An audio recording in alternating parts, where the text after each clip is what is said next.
خلينا نكون واقعيين ونحكي الحقيقة مثل ما هي.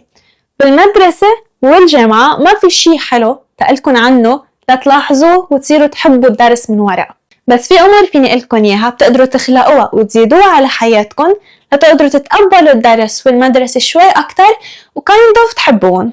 إذا هي أول مرة بتشوفوني، أنا لاريسا وبقدم محتوى عن حب الذات، الثقة بالنفس، تطوير الذات، فكونسيدر سبسكرايبينج. أول ما تفيقوا ما تستعملوا التليفون، ما تعملوا سكرولينج على السوشيال ميديا، لأنه مش كتير رح ترتاح نفسيتكم إذا كنتوا عم تشوفوا ناس ببالي بدبي عم بيسافروا يتسبحوا يعيشوا أجمل حياة وانتوا بعد نص ساعة عندكم صف بالمدرسة، خصوصا إذا أول حصة هي ماث. حتحسوا بالإحباط بالكسل، كأنه انتوا الوحيدين اللي عندكم درس والناس كلها عم تعيش حياتها وتنبسط إلا انتوا. حتكونوا رايحين على المدرسة من دون نفس. فأول شي بنعمله بس نفيق مش سكرولينج على التليفون، فيكم تكونوا عم تحطوا وقتكم على السكين كير مثلا. بعرف انه بالمدرسه خصوصي ما فينا نحط ميك اب، ففيك تكوني عم تركزي على انك تحطي غسول على وجهك، تحطي مويسترايزر، كريم، تكوني عم تمشطي حواجبك، اي شيء بيريحك، اي شيء بيحسك انك فريش. بتذكر انه كنت لما اعمل هالشيء قبل ما اروح على المدرسه، لما نحس انه وجهي نظيف وفريش ومرطب مزبوط، حس انه انا قادره ركز اكتر، حس انه جمالي زاد شي 50%. بس انه هالشي بيعطيك شوية وقت مع حالك، انت ومركزة مع حالك مش مركزة بحياة اشخاص تانيين، وهالشي حيعطيك هيك شوية سلام داخلي على الصبح قبل ما تفوتي بعجقة المدرسة والتلاميذ والصف والجرس والاساتذة وكل هالامور. خلي ترويقتك تكون ترويقة صحية، وخدي معك سناكس صحيين على المدرسة. جربي قد ما فيكي، يعني مثلا فيك تحطي فواكه اذا عبالك شي هيك سويت، فيك تحطي تمر. لانه بتذكر لما كنت بالمدرسة كنت على طول اكل كيك ونسكافيه على بكره، انا ما كان يكون لي نفس اكل ترويقه مثل ما لازم.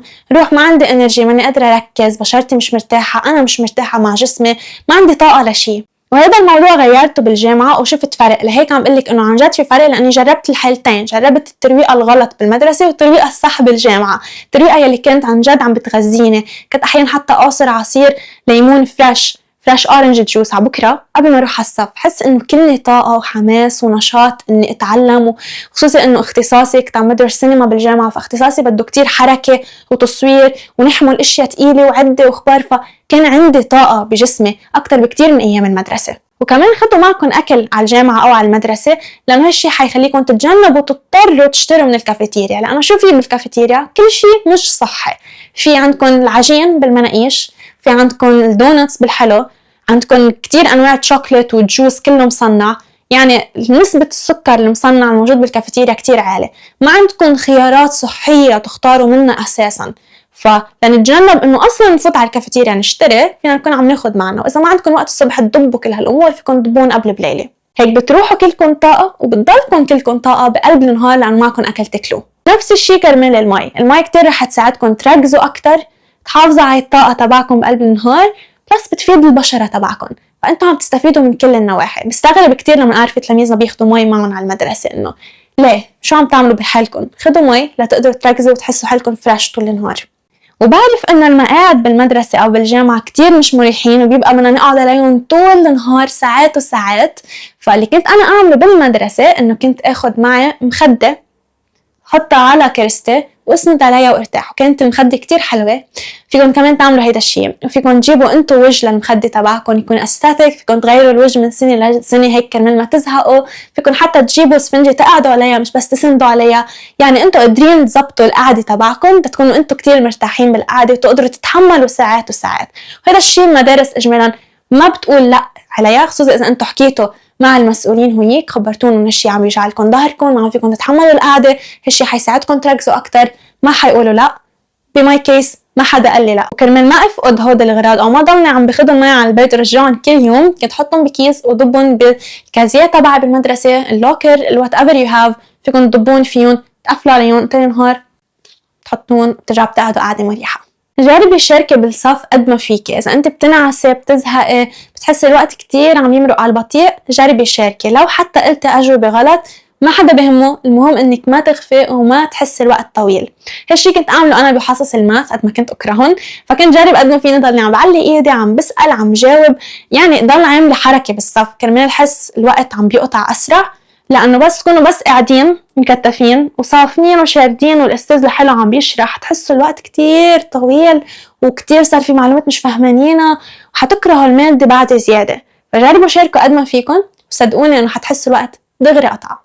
وهذا الشيء كمان رح يساعدكم، لانه الاستاذ رح يعرف انه انتم حدا بده يتعلم، حدا مركز معه كل الوقت، ما عم يحكي لحاله ولا عم يشرح لحاله. فهالشيء كمان رح يساعدكم. اذا بمدرستكم ما عندكم يونيفورم او انتم بالجامعه، حطوا من وقتكم على يور اوتفيت.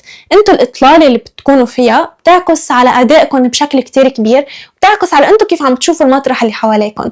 بعرف انه انتم بتكونوا بدكم تلبسوا شيء مريح، بس فيكم تلبسوا شيء مريح ويكون الوانه حلوه، يكون مرتب، حتحسوا انه انتم هيك you're put together، حتحسوا انكم كتير طالعين مرتبين وشكلكم مرتب ومنظم. فانه اي شيء انتم حتواجهوه بنهاركم حتقدروا تواجهوه وتنجحوا فيه، لانه انتوا حاسين بينكم وبين حالكم انه كل شيء مرتب فيكم. في كتير ايام جامعه قطع علي يكون كتير مثلا نعسانه، تعبانه، زهقانه، ما لي خلق اروح على الصف تبعي، بس الاوتفيت اللي انا مجهزتها قبل بليله يلي كتير حلوه ودعانه ما البسها هي اللي تحمسني اروح على الجامعه. اللي في ايام جامعه انا رايحه بس كرمال الاوتفيت يلي مجهزتها، لانه دعانه ما البسها. بس بتقولوا لي انه الجامعه للدرس مش فاشن ويك. بعرف مش فاشن ويك، بس اذا الفاشن قادره تساعدكم تركزوا وتدرسوا وتجيبوا علامات افضل، تتحمسوا تروحوا على الجامعه، واي نوت اعملوها فاشن ويك. حطوا قد ما بدكم افرت على الفاشن تبعكم، المهم انتم تكونوا مرتاحين وقادرين تركزوا. خذي معك على المدرسه او على الجامعه غرض معين بيحسسك بالامان او بالحنان. لما كان عمري 9 سنين كنت اخذ معي على المدرسه صور اهلي. كنت لما نحس انه المدرسه صارت كتير بشعه او صاير شيء كتير بشع مضايقني، اطلع على صورهم، حس بالامان بالحنان، وحس انه اوكي بعد كم ساعه رح اروح على البيت ورح اشوفهم و everything will be okay. على كبر صرت اخذ معي على المدرسه علبه هديني اياها جدي، فلما يكون في كتير مشاكل صايره بالمدرسه، اشياء كتير مضايقتني، علامه مش راضيه عنها، استاذ معيط علي، مخانقه مع رفقاتي، يعني كل الاشياء البشعه اطلع عليها واتذكر انا مين، واتذكر مين عائلتي، اتذكر قد انا محبوبه عند عائلتي وقد عائلتي بتحبني وحنوني علي. بحس انه اوكي again everything will be okay. هذا الغرض كان مثل يفصلني عن المدرسة. ليه؟ لأنه حس إنه المدرسة منا كل شيء، في حياة برا، في عالم رح أتعرف عليها، في ناس كتيرة ووجوه كتيرة أنا بعد ما شفتها. يعني هاي العلامة اللي أنا مضايقتني هلأ بالمدرسة بالصف مع 20 تلميذ ما حتفرق معي بشيء بعد 10 سنين لما كل هول التلاميذ حتى ما أعرف عنهم شيء. لأنه بس تكونوا بنفس الصف بنفس المدرسة لسنين بصير تحسوا إنه أنتوا علقانين هون والدنيا كلها ماشية برا. فهذا الغرض بيقدر يساعدكم ترجعوا تلاحظوا إنه لا، هيدي مش الحياة هي برات المدرسة، وفي أشياء كتير حلوة نطرتنا لو قد ما صاير مشاكل بقلب هيدا الصف. كل شيء ستيشنري، قرطاسية، دفاتر، أقلام، محفظة، كل شيء بدكم تاخدوه معكم خليكم أستاتيك كيوت، ألوانه حلوة تريح النفسية. حتى جيبوا أقلام ملونة، هيك بتساعدكم تحبوا تكتبوا نوتس أكتر، ترتبوا دفاتركم لما تجوا تدرسوا يكون في ألوان، ما تكون هيك كل شيء أزرق ومش عارفين العنوان من السؤال من الجواب من الحفظ من القراية. فإنه هالشي كتير حيساعدكم. هذا الشيء كنت أنا أعمله، إنه كمان تتحمسوا إنه أوكي دفتر كتير حلو بدي أكتب عليه، أقلام ملونة بدي استعملها، حتتحمسوا تدرسوا. حطوا موسيقى انتوا رايحين على الصف، هالشي كتير رح يحمسكم، حيحسسكم ان انتوا هيك ابطال بفيلم. هالشي كنت انا اعمله بالجامعه لما نصير بقلب حرم الجامعه، خلص عارف انه اتس سيف، قادر احط ايرفونز وعلي الصوت قد ما بدي، حط موسيقى معينه كتير بحبها وفوت على الجامعه انا وحطيتها بدينيه. بحس انه كانه الكل عم يطلع فيي انا عامله هيدي الاطلاله الرهيبه على الجامعه، اتحمس روح على الصف كرمال هالبارت الصغير الصبح اللي انا عم بسمع فيها الغنيه وعم بمشي مع بيتس الغنية وعم فوت على الجامعة وهيك كأني شي بطلة بفيلم. وعلى سيرة الأفلام، حضروا أفلام ومسلسلات موقعة بالمدرسة أو بالجامعة وأبطال تلاميذ قراب لإلكن بيشبهوكن، هيك حتحسوا إنه أنتو حياتكن مثل هودي الأفلام ما فيها شي كتير غير، وإنه بتصيروا تقدروا تتخيلوا هول الدراما اللي عم تشوفون كأنه عم بيصيروا معكم، وهيك تخلقوا سيناريوز براسكم تحمسكم شوي على المدرسة أكتر. وفيكم كمان تكونوا عم تاخدوا شخصيات من هودي الأفلام والمسلسلات وتعيشوا مثلهم. بالنسبة لي أيام الجامعة كان أكتر شيء الانسبيريشن تبعي روري جيلمور from Gilmore Girls. هي بتكون بقلب هذا المسلسل عم تقدم على جامعات كتير مهمة مثل ييل مثل هارفارد، عم تدرس جورناليزم، عم تقرأ كتير كتب كتير ريسيرش. يعني كانت حدا كتير مثقف، كل الأمثال اللي بتعطيها من موفيز ومن كتب كان بدي يكون مثقفة مثلها هالقد. حتى كنت حاطة إلها صورة مع كوت إنه Who cares if I'm pretty if I fail my finals. كنت حطيتها بالدورم على الحيط، كنت حطيتها بغرفتي، حطيت بتطلع فيها بتذكر الشخصية وتذكر انه Who cares if I'm pretty إذا أنا ما نجحت الفاينل تبعي. فهالشي كان يحمسني كتير إنه يلا قومي ادرسي.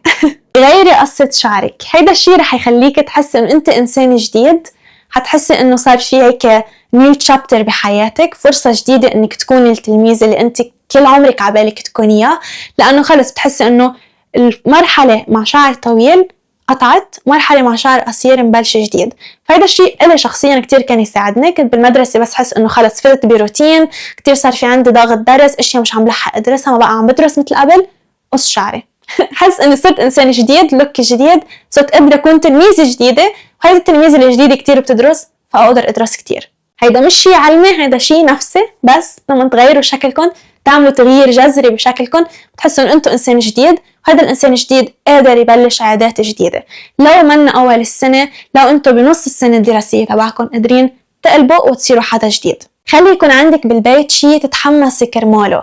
يعني يمكن يكون انت محددة ساعة واحدة من نهارك لما ترجعي على البيت تكوني بدك تحطي فيها ماسك، تسمعي فيها بودكاست، تحضري حلقة من your favorite show، تسوي ضفيرك. يعني هيدا وقت بس لإلك تتحمسي له. تصيري بقلب المدرسة أو بقلب دوامك عم تقدري تركزي لأنه بدك تنجزي، لأنه في شيء كتير حلو ناطرك بالبيت. انت عارفة أنه ما رح تروحي على كآبة بزيادة ودرس كتير وضغط كتير وتعب كتير.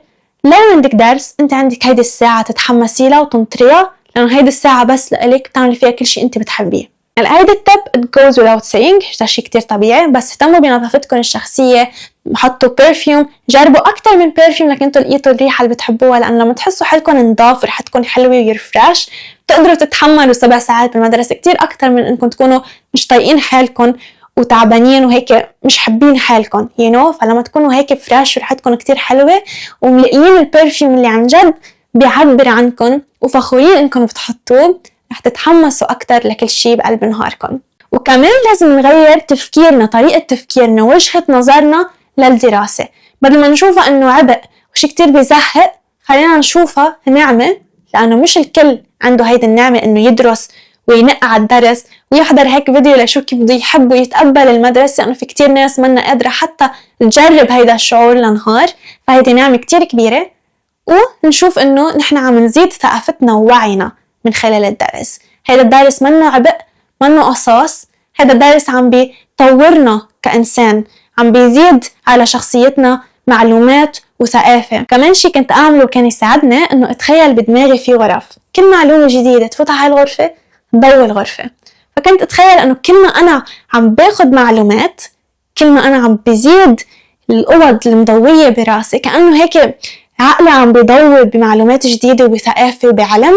كنت أتخيلهم بهيدي الطريقة وحس إنه بعد بدي أخد معلومات تضوي أكتر وأكتر غرف. هذا الشيء أنتوا كمان فيكم تعملوه، حتحسوا إنه المعلومات اللي عم تاخدوها ما عم تاخدوها على الفاضي، هي عم بتضل بجوة عقلكم وعم تعمل تغيير معين، عم بتزيد من تطوركم ومن علمكم ووعيكم. بالنهاية في كتير أمور بحياتنا عبارة عن وجهة نظر، بس نحن نغير المايند سيت تبعنا، طريقة تفكيرنا، حتتغير وجهة نظرنا للموضوع، رح يتغير شعورنا نحن عم نعمل هيدا الموضوع. يعني إذا أنتوا قنعتوا حالكم إنه هيدا الدرس أنتوا هلأ عندكم إياه عن جد رح يغير بحياتكم ويفيدكم، لو مادة ما بتحبوها ومادة حاسين إنه ما رح تستعملوها بحياتكم، لو الهدف منا بس إنه بعد كتير سنين تساعدوا ابنكم أو بنتكم عنه عم يدرسوا أو يعملوا هيدا الهومورك، إن شاء الله هيدي الإفادة الوحيدة من هيدا الدرس أنتوا هلأ عم تدرسوه، فكروا بهيدي الطريقة. لما تفكروا هيك حتحسوا إنه أنتوا ما عم تضيعوا وقتكم واللي عم تدرسوه عن جد حيفيدكم. غيروا الوال بيبر تبعكم على تليفونكم على اللابتوب، في على بنترست كتير صور استاتيك لتلاميذ عم تدرس، علامات عالية A+, 100 على 100. في عندكم صور للبروفيشن انتوا عبالكم توصلوا لها، المهنة المستقبلية، يمكن عبالكم تصيروا حكمة فيكم تحطوا صور حكمة، يمكن عبالكم تصيروا مخرجين ممثلين فيكم تحطوا هود الصور. بس تفتحوا تليفونكم لتلتهوا حتتذكروا انتوا هدفكم شو، مستقبلكم شو هو، وحتشوفوا هود الصور للتلاميذ العلامات العالية، رح ترجعوا تتحمسوا تدرسوا. نفس الشيء على يور لابتوب، لما تفتحوا لها تدرسوا أو تلعبوا جيمز رح تتذكروا انتوا شو عم تعملوا، انتوا ليه عم تعملوا كل هيدا. خلقوا مطرح معين تدرسوا فيه، إن كان مكتب صغير بغرفتكم، انتوا تحطوا طاولة وكرسي إن هو بس للدرس، ما بتعملوا شيء غير بتدرسوا هونيك، لا بتاكلوا لا بتحضروا يور سيريز لا بتناموا، مطرح بس للدرس. فيكم تزينوه بالطريقة اللي بدكم إياها، تحطوا الشموع اللي بدكم إياها، نوع الضوء اللي بدكم إياه، تخلقوا انتوا مطرح هيك الزون الصغيرة تبعكم. هالشي رح يحمسكم أول شي تدرسوه، لأنكم عم تقعدوا بمطرح انتوا عاملينه وانتوا حابينه ومصممينه مثل ما انتوا بتحبوا ومزينينه بطريقة كتير حلوة بتريحكم نفسيا، بلس انه عارفين انه هذا المطرح للتركيز، ما في ولا اي شي تاني غير انكم تدرسوا وتركزوا.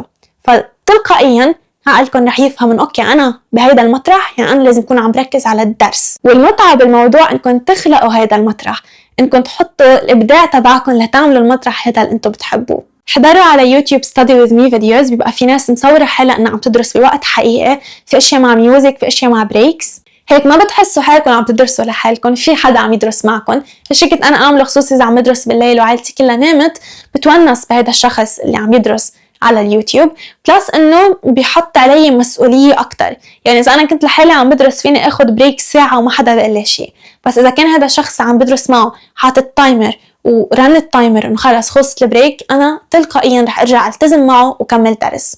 عطوا حالكم المكافآت الصغيرة انتم عم تدرسوا، لانكم حتتحمسوا تدرسوا اكثر. يعني فيكم تقولوا لحالكم لما انا ادرس هيدا الشابتر رح يطلع لي شوكليت، لما ادرس هودي 3 تشابترز رح يطلع لي اظهر برات البيت، اظهر اتمشى، اي شيء انتم بتحبوا تعملوه. هيدا الشيء رح يساعدكم. ليه؟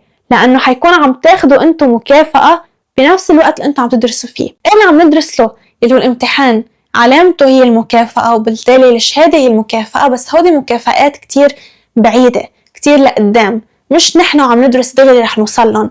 فإذا كان عندكم مكافأة بوقتها بلحظتها رح تتحمسوا تكملوا. وآخر فكرة عندي إياها الكي، اللي هي عن جد ساعدتني إلي شخصيا، إنه to document your journey، تصوري رحلتك. ما ضروري تكوني عم تنزليها publicly على السوشيال ميديا، فيك تكوني عم تخليها بس لإلك، بس لما أنت تكوني عم بتصوري حالك، عم تصوري نجاحاتك، عم تصوري اللحظات البشعة اللي عم تقطعي فيها، رح تتحمسي تعملي أمور زيادة لتزيدي على قصتك قصص. مثلا أنا بالنسبة لي اليوتيوب هو يلي كان عم بحمسني أدرس، عم بحمسني أروح على الجامعة كرمال صور، عم بحمسني إني أروح أظهر على مطارح لحالي لأول شخصيتي. اليوتيوب ولأنه بدي كونتنت أحكي عنه، وبدي مهارات وإكسبيرينسز أقطع فيها تقدر أحكي عنها بما يوتيوب فيديوز، هذا الشيء اللي كان عم بيخليني أدفش حالي على أمور جديدة، أدفش حالي برات منطقة الأمان تبعي. فالكونتنت كرييشن كتير ساعدني إلي كشخص إني أتطور. فإذا هذا الشيء قدر يساعدك لو ما عم تنزليه على السوشيال ميديا أو الناس عم تحضره، دوت، لأنه حتحسي إنه بدك بعد تسوي أمور وتنجحي أكتر لتكملي على الفيديوز اللي أنت أوريدي صورتيهم. إذا مصورة حالك أنت عم تبكي ومش عارفة شو بدك تعملي بحياتك، حيكون عبالك تصوري فيديو تاني أنت وعارفة شو بدك تعملي بحياتك ومبسوطة كتير. فلا توصلي هيدا الشيء بدك تشتغلي، حتتحمسي تشتغلي لتوصلي لهالنقطة وترجعي تحملي الكاميرا وتصوري. هيدا كان فيديو اليوم. أنا كتير مبسوطة أنك هون، وكتير فخورة فيك أنك اخترتي هيدا الفيديو بالذات. هيدا أكبر دليل أنه أنت حدا رح ينجح ورح يوصل، لأنه عم بيجرب يغير وجهة نظره ليحب الدراسة ويتقبلها. إذا وصلتي لهيدا البارت في الفيديو اعملي كومنت هيدا الإيموجي لأعرف أنك بقيتي معي لهيدا الوقت. وإذا مانك عاملة سبسكرايب دو سبسكرايب كرمال تدعمي الشانل، تكوني عارفة إمتى عم ينزل كل فيديو جديد. تذكري أنك موجودة هون للسبب، أنك بتستاهلي كل شي حلو. باي.